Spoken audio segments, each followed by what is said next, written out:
Some of these successors grew up on the dining room table running this business. They've been in the business since they were in 7th grade. We have a second generation HVAC owner who was driving trucks illegally, turning parts out onto the job sites, right, when he was 14.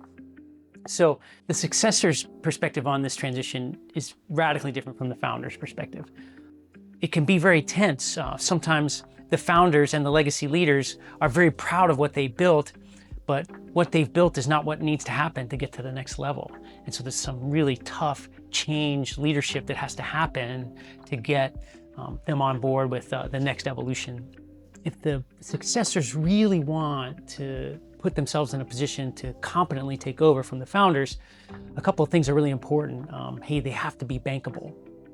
If they're in a bunch of debt, don't have any assets of their own, or haven't saved up or built some credit where they can be bankable, it's going to be quite difficult for them to make a financial move on the business. One of the most successful transitions we ever saw was where two brothers bought out the mom and dad after working in the business for a couple of years. They mortgaged their houses, they got the capital together, they took out a big loan, but they were able to buy financial and legal control of the business. And then we lost all this tension about who's ready for what because the parents had been able to take some of their cash off the table.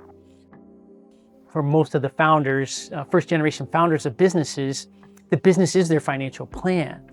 So the next thing you can do as a successor is you just put money in the bank, drive profitable growth, take control and make the systems better so that there is some funding and some cash going to the founders' bank accounts so they can do what they want to do in retirement, or in a lot of cases, their next business adventure that's not the one you're taking over.